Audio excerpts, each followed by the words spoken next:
Hello, everybody. Good afternoon from Chiang Mai, Thailand. Um, I know I haven't been doing any videos for a really long time, but I also have an announcement. I have reactivated an old YouTube channel, and so I will just using that one. Now, in this first few times, I plan to use both channels. But please, those of you who are interested in my videos, please subscribe to my new channel. I will put up a link and also make this bell thing going. Yeah, it would be great to see you on the new channel as well. So, we have just passed the full moon.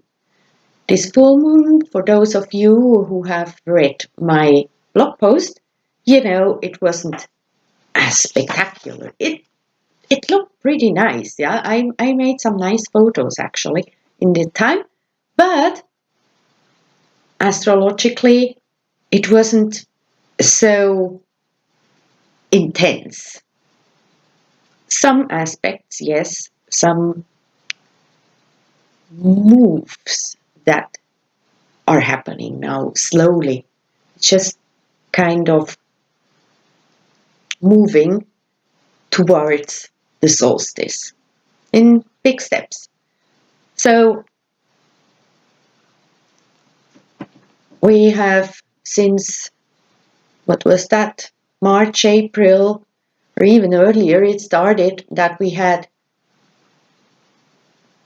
a lot of the bodies in retrograde. Then some stopped and others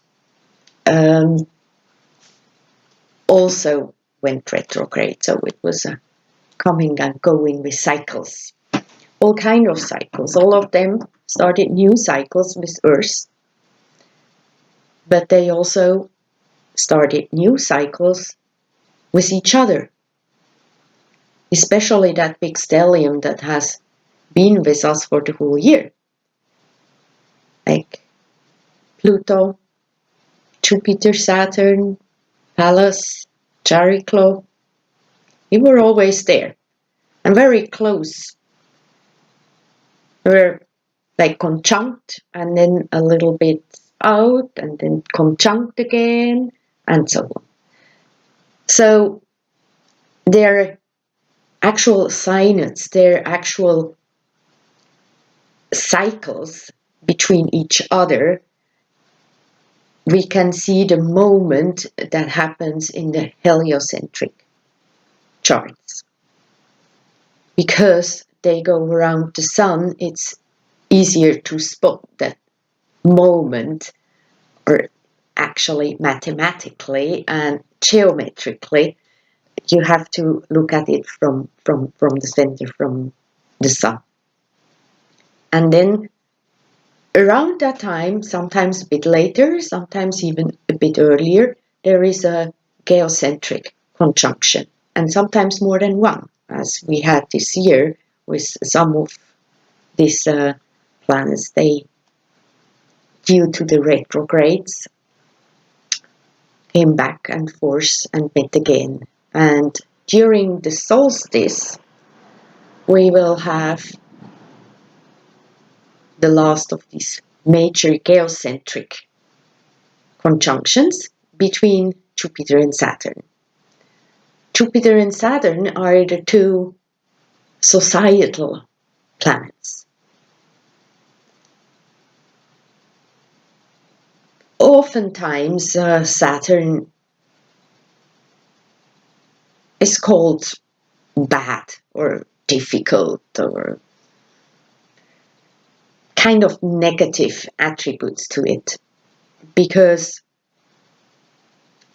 he deals with all kind of structures, and that not only means material structures like our skeleton or a building, it means also the structures in politics, in society, in living together, in relationships, in religions, in all areas.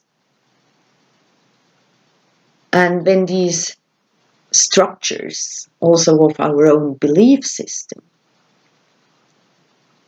are built on false beliefs or misinterpretations or misunderstandings, then these structures will limit us. And that's why Saturn is also told to be about limitations.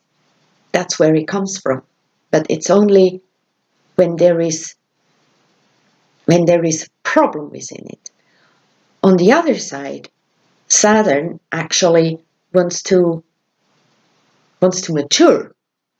He wants us to grow up, to become adults, away from the kindergarten or first grade. I don't know. Anyway, he would like, or he brings the energy of responsibility as well.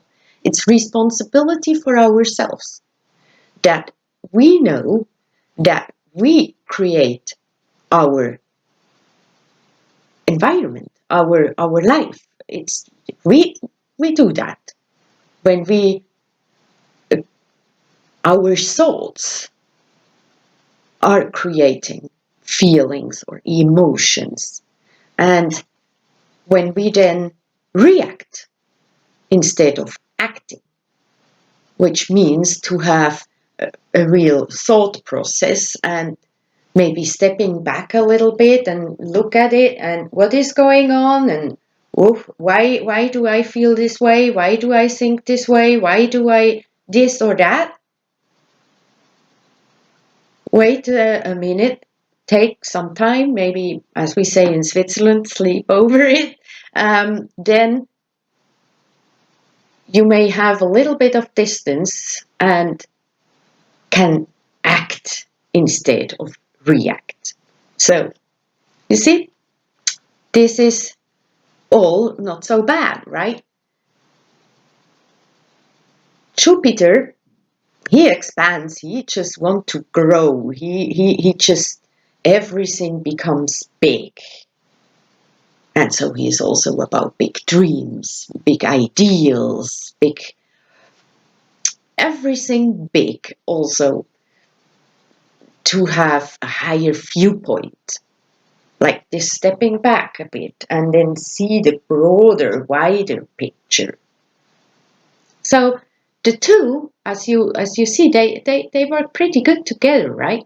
And they will have their last conjunction for this cycle during the solstice. So after that,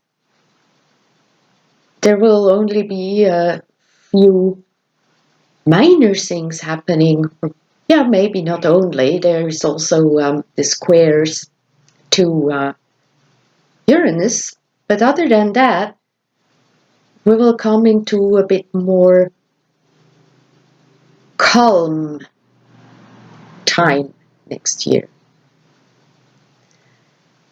Also,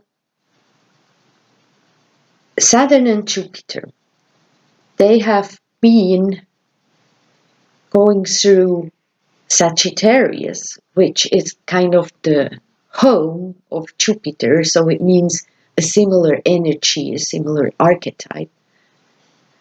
And so they will move into Capricorn, and they will have their conjunction in there. I'm talking about the constellations all the time, as you know, right? And so it's a shift. It's a shift from the ideals, from the higher views, from the dreams, to bring into a more structured, maybe reality into reality, into manifestation. So the dreams are going to have to stand the test. Like, we are in a time where everything broke down, as we all know. It's totally different than it was a year ago. None of us had thought that there would be such a pandemic, that there would be the reaction to it as we had it. We didn't think that we would be globally so much in fear, panic, and restriction as we have been. Nobody thought anything like that could happen, but it did. And each of us, in some way, now can rebuild everything. And I'm telling you, I know exactly what I'm talking about from a personal perspective. When you fall, when you break down, that's then when you can rebuild. You can invent yourself new. And now, as a society, as a race, as a species, we can rebuild. We can invent us new. So it's huge chance, huge chance. But I hope we will do it in a way that we all can have and find happiness instead of only a few. We will do that all together, right? Because only one is not a race, right? We do that all together in that connection we have, as we know from the latest science, from quantum physics and so on. We know, not only from the spiritual teachings, that everything is connected, and they are connected, and they have started new cycles, and so do we. And so we can do just really the best out of it, right? So I see you soon again, I hope. Bye for now.